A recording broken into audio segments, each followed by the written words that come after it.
रात के ठीक 2 बजे आदित्य उठा पानी पीने के लिए। किचन की लाइट बिना जलाए ही वो अंदर गया। उसने देखा कि सामने सिंक के पास कोई खड़ा है, लाल कपड़े, खुले बाल, पीठ उसकी तरफ। उसने कांपते हुए कहा, संजना। जैसे ही उसने गर्दन घुमाई वो संजना थी, उसकी मरी हुई बीवी। आज सुबह ही उसका अंतिम संस्कार हुआ था। ये पहली बार था जब आदित्य को समझ आया कि मृत्यु का मतलब ये नहीं कि कोई चला गया। कुछ लोग रुक जाते हैं क्योंकि वो उन्हें बांध लेता है। स्थान देवगढ़, एक छोटा लेकिन शांति पहाड़ी कस्बा जहां हर आवाज जंगलों में गूंजती है। देवगढ़ में पोस्टिंग के 2 साल बाद आदित्य मिश्रा की मुलाकात स्कूल की अध्यापिका संजना रावत से हुई।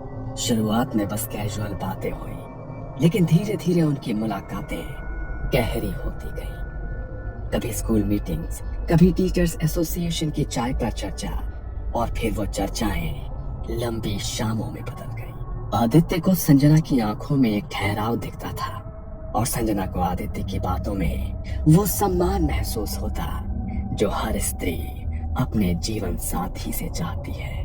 कुछ महीनों बाद आदित्य ने आखिरकार हिम्मत जुटाकर संजना से कहा, अगर मैं तुम्हारे साथ उम्र बिताना चाहूँ तो क्या तुम मुझे अपनाओगी?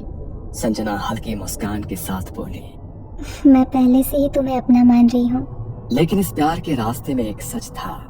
श्रुति, संजना की छोटी बहन। श्रुति बहुत पढ़ी लिखी नहीं थी, लेकिन समझदार और सहज स्वभाव की लड़की थी।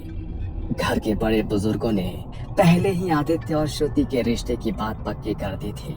आदित्य ने कभी इस रिश्ते के लिए हाँ नहीं कहा, लेकिन उसने मना भी नहीं किया। आदित्य के दिल में सिर्फ संजना थी। आखिरकार उसने संजना को मिलने बुलाया। संजना, एक बात कहनी है, लेकिन नहीं जानता कि कैसे कहूँ। इतने महीनों में अब भी मुझसे कुछ कहने से डरते हो? आदित्य ने गहरी सांस ली, फिर उसकी आंखों में देखते हुए बोला, मैं तुम्हारा हाथ मांगने तुम्हारे घर आने वाला था, लेकिन तब तक घर वालों ने मेरा रिश्ता तुम्हारी छोटी बहन श्रुति से तय कर दिया। संजना के चेहरे पर एक पल को सख्ती आ गई। श्रुति से? हाँ, लेकिन मुझे नहीं पता था कि वो तुम्हारी बहन है। मैंने अब तक किसी को कुछ नहीं कहा है, पर अब चुप नहीं रह सकता। संजना, मैं सिर्फ तुमसे शादी करना चाहता हूँ। संजना की आंखों में आंसू भर आए। वो चुप रही। तुमने श्रुति से कुछ कहा? नहीं, अभी तक नहीं। मैं चाहता हूँ ये बात तुम ही उसे समझाओ। वो समझदार लड़की है, शायद समझ जाएगी। अगले कुछ दिनों तक संजना कोशिश करती रही, कभी किचन में, कभी लिविंग रूम में, लेकिन हर बार उसकी हिम्मत जवाब दे जाती। वो बस मुस्कुरा कर निकल जाती और श्रुति भी कुछ नहीं पूछती।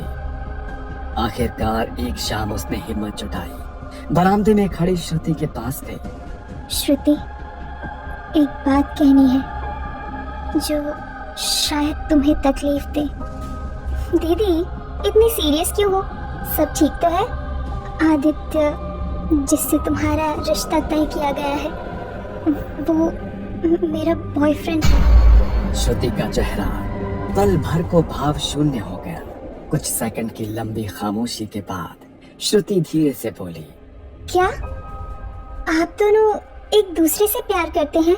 संजना की आंखों से आंसू गिरने लगे। हाँ, मैंने कभी चाहा नहीं था कि ये ऐसे हो।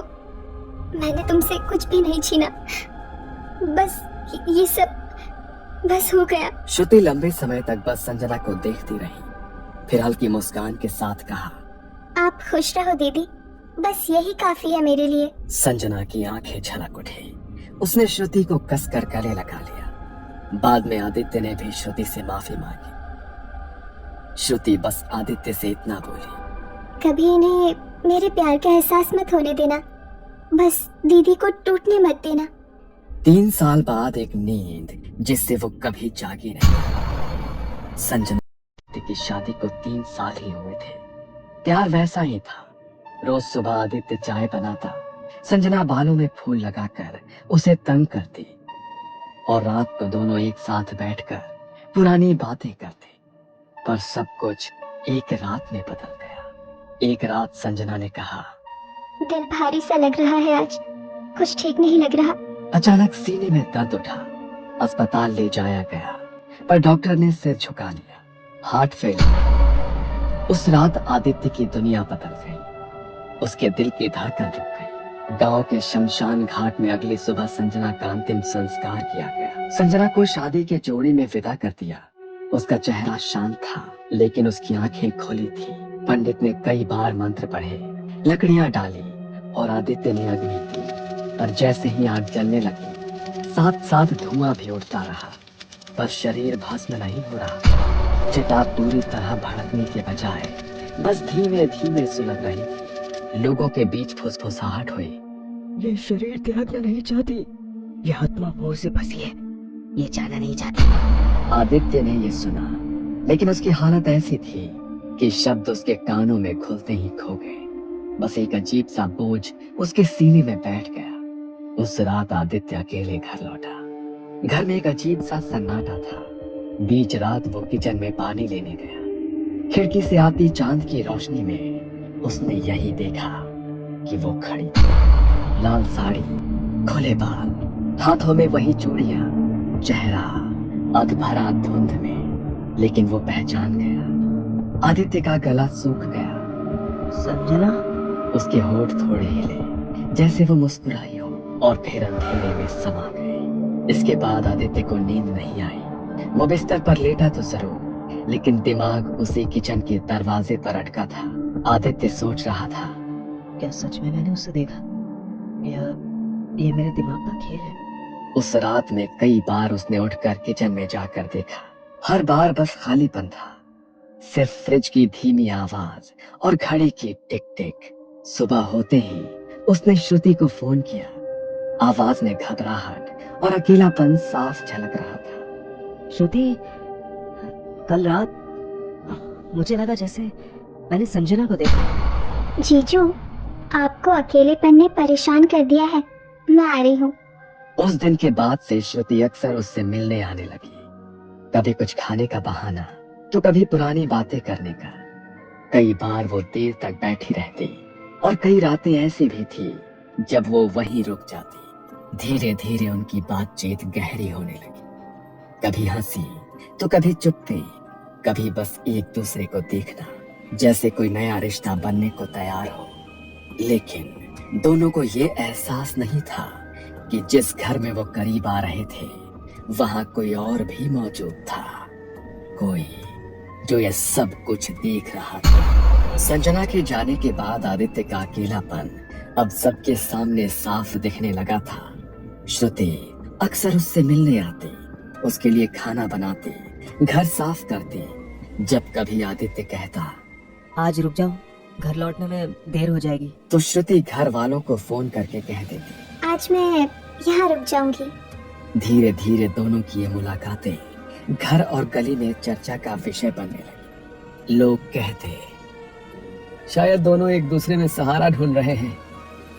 ये बात दोनों परिवारों तक पहुंची।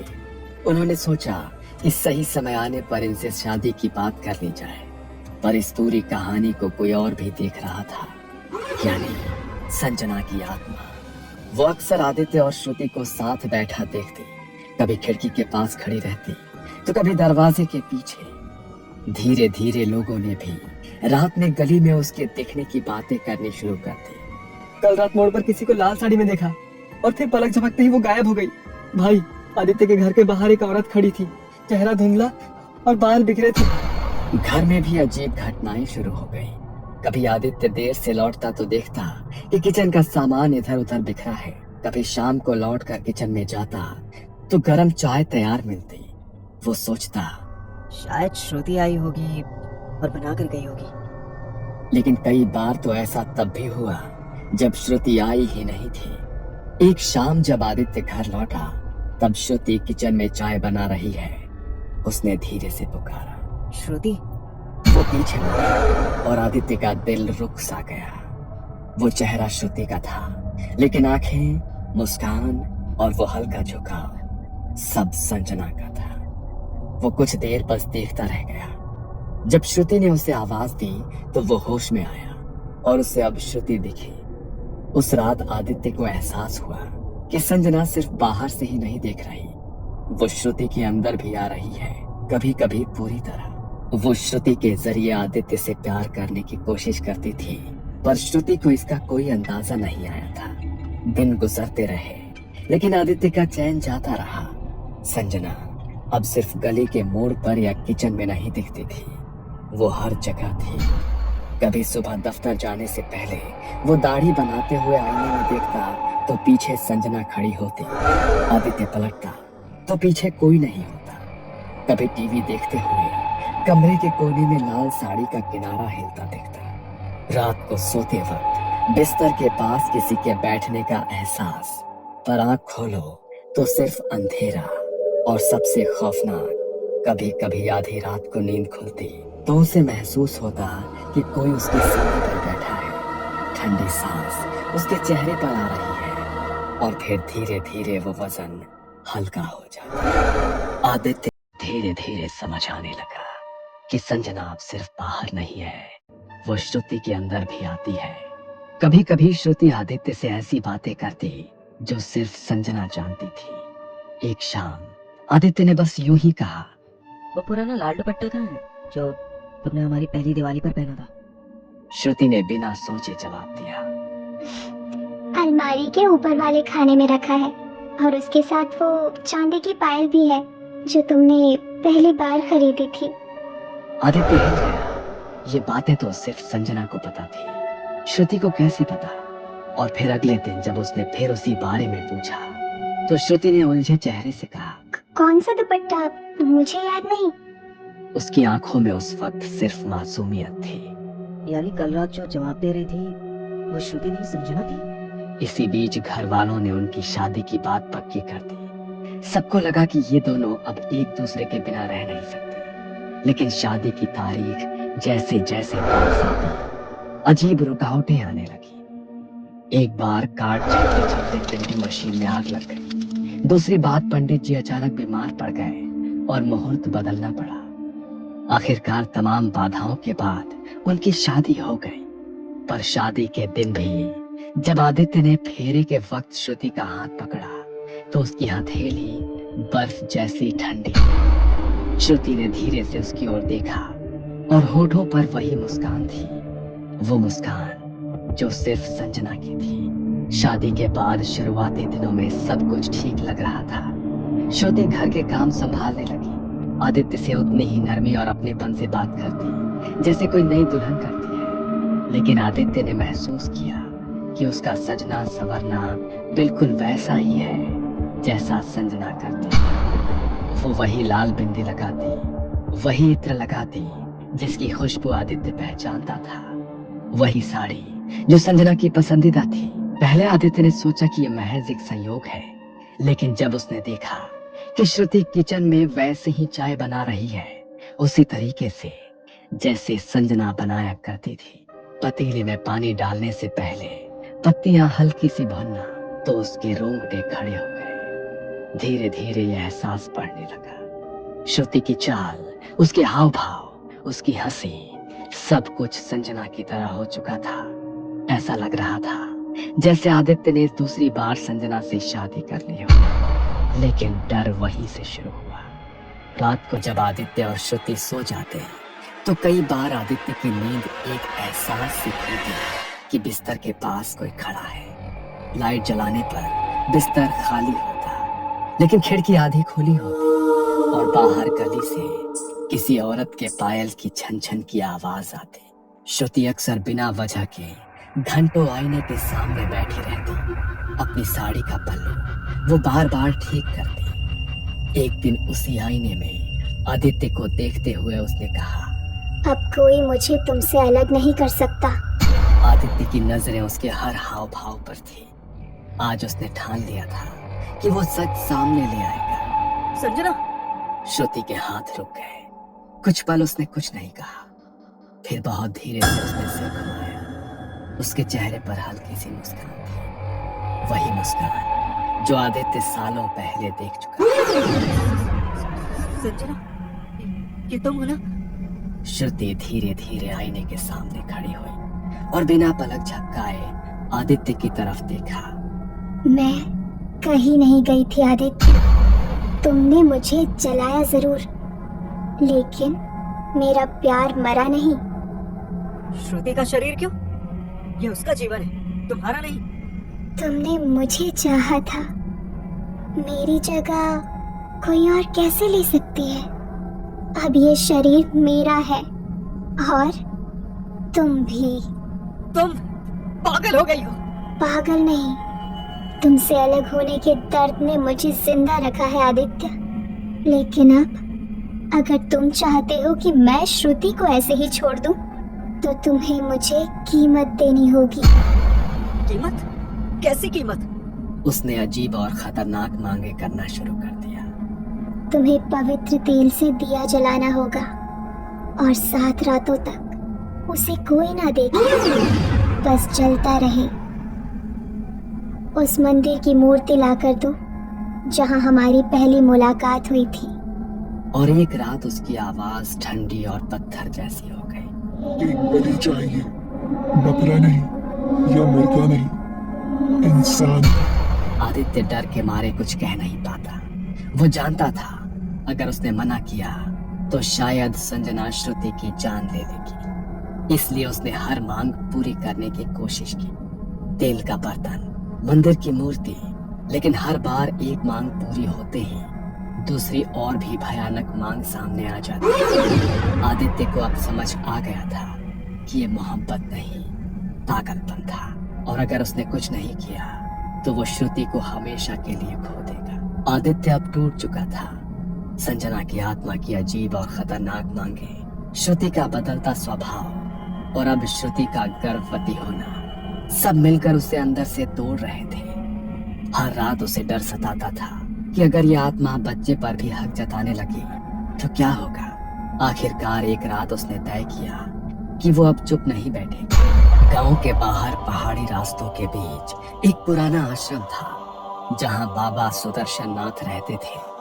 कहते हैं कि बाबा ने कई खतरनाक आत्माओं को मुक्त किया है, लेकिन उनकी विधि आसान नहीं थी और हमेशा खतरे से भरी होती थी। आदित्य ने जैसे ही बाबा को अपनी पूरी कहानी सुनाई, बाबा की आंखें सिकुड़ गई। बेटा, मोह में फंसी आत्मा सबसे खतरनाक होती है। प्यार और पागल में फर्क मिट जाता है और वो किसी भी हद तक जा सकती है। अगर ये आत्मा वाकई तेरी पत्नी है तो समझ ले, इसे बाहर निकालना उतना ही मुश्किल होगा जितना किसी इंसान को उसकी सांस से अलग करना। और बाबा, मेरी बीवी, मेरा बच्चा, वो खतरे में है। ये काम आसान नहीं है, इसमें जान भी जा सकती है। अगर तेरी किस्मत ने साथ छोड़ दिया तो ये आत्मा तुझ पर या तेरे बच्चे पर भी सवार हो सकती है। कुछ पल की खामोशी के बाद आदित्य ने सिर झुकाकर कहा, मैं तैयार हूँ बाबा, बस श्रुति को बचा लीजिए। बाबा ने एक मोटी पीली कागज पर सामग्री की सूची लिखी। शमशान की राख जो अमावस्या की रात ली गई हो, पीपल के पेड़ की सूखी टहनी, काले तिल और सरसों का तेल का दीपक, लाल धागा जो किसी विधवा के हाथ से बंधा हो, और सबसे आखिरी एक मुट्ठी भर मिट्टी उस जगह की जहां संजना का अंतिम संस्कार हुआ था। इन सब के बिना विधि अधूरी रहेगी और आत्मा और भी भयंकर बन जाएगी। 2 दिन तक आदित्य ने हर चीज जुटाई। कई बार ऐसा लगा कि कोई अदृश्य ताकत उसके पीछे है।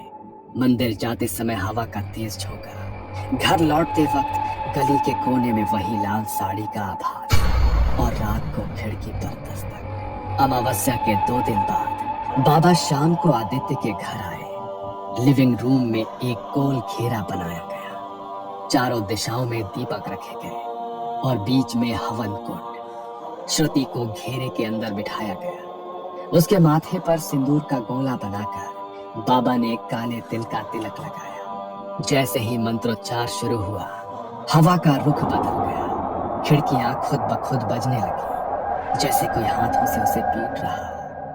श्रुति का शरीर धीरे धीरे कांपने लगा, उसकी सांसें तेज हो गई। और फिर आदित्य, ये क्या कर रहे हो? मैं तुम्हें छोड़कर नहीं जाऊंगी। ये शरीर अब मेरा है। संजना, ये गलत है। श्रुति को छोड़ दो, हमारे बच्चे को छोड़ दो। अगर मैं नहीं तो कोई नहीं। मैं तेरा पहला और आखिरी प्यार हूँ। बाबा ने तुरंत पीपल की टहनी को हवन में डाला और शमशान की राख श्रुति के चारों तरफ छिड़क दी। ओम शतप्रेत मोचनाय नमः। मंत्रों की गूंज से कमरा भर गया। तभी अचानक श्रुति के चेहरे पर एक डरावनी मुस्कान फैल गई। उसकी आंखों से दर्द में आंसू बह रहे। आदित्य ने पहली बार महसूस किया कि ये अब सिर्फ उसकी पत्नी की आत्मा नहीं है, ये हद से ज्यादा डरावनी बन चुकी है, जैसे बाबा ने पहले बताया था। फिर बाबा ने आदेश दिया, आदित्य, वो मिट्टी ला जहाँ इसका संस्कार हुआ था। आदित्य ने कांपते हाथों से थैली खोली और मिट्टी बाबा को दे दी। बाबा ने वो मिट्टी हवन की आग में डालते हुए कहा, जैसे ये शरीर धरती में मिला, वैसे ही तेरी आत्मा अब धरती में मिले। मुक्त हो जा। जैसे ही ये कहा गया, श्रुति ने भयानक चीख मारी। उसका सिर पीछे को झुक गया और एक काली राख उसके शरीर से निकलकर धुएं की तरह ऊपर उठी, फिर हवन की लपटों में समा गई। श्रुति बेहोश होकर जमीन पर गिर पड़ी। कमरा ठंडा हो गया। दीपक की लौ स्थिर हो गई। बाबा ने गहरी सांस लेकर कहा, खत्म हुआ, लेकिन याद रख, मुंह में फंसी आत्मा कभी पूरी तरह खत्म नहीं होती, बस सो जाती है और सही वक्त का इंतजार करती है। अगली सुबह जब श्रुति की आंख खुली तो उसे कुछ याद नहीं था। आदित्य के दिमाग में बाबा ने जाते जाते जो कहा वही गूंज रहा था कि आत्माएं भी मोह में फंस जाती हैं और मोह प्रेम से ऊपर हो जाए तो वो भूत बन जाता है। आदित्य कुछ पल उसे देखता रहा। उसके चेहरे पर अब संजना का कोई असर नहीं था, पर उसके दिल में जो डर और बेचैनी थी वो खत्म नहीं हो रही थी। कुछ दिन बाद जब श्रुति थोड़ी ठीक हुई, आदित्य ने उसे सब कुछ बता दिया। कैसे संजना की आत्मा उसके अंदर आ गई थी, कैसे वो धीरे धीरे उसे पूरी तरह से अपने काबू में ले रही थी और कैसे तांत्रिक बाबा ने उसे मुक्त किया। शुरू में श्रुति को विश्वास ही नहीं हुआ, लेकिन डर से उसका चेहरा पीला पड़ गया, हाथ ठंडे हो गए। मतलब दीदी मेरे अंदर उसकी आवाज कांप रही थी। आदित्य ने सिर हिलाया और वो एक पल के लिए उसके सीने से लगकर फूट फूट कर रो पड़ी। एक शाम आदित्य ने दोनों परिवारों को बुलाकर सब कुछ साफ साफ बता दिया। अब तक जो कुछ उन्होंने सोचा था कि शादी के बाद की अजीब बातें महज भ्रम है, वो सच निकलने पर सभी के चेहरों का रंग उड़ गया था। आदित्य ने बाबा की आखिरी चेतावनी भी दोहराई। ये सुनकर कमरे में सन्नाटा छा गया। दोनों परिवार ने आपस में बैठकर फैसला लिया कि इस घर में रहना अब ठीक नहीं। ये कहानी आपको अच्छी लगी हो तो हमें सब्सक्राइब करें, हमारा इंस्टाग्राम और फेसबुक पेज जरूर फॉलो करें। अगर आपके पास ऐसी ही कोई कहानी हो तो हमें कमेंट बॉक्स में भेजें। हम कोशिश करेंगे कि अगली एनिमेटेड स्टोरी आपकी होगी।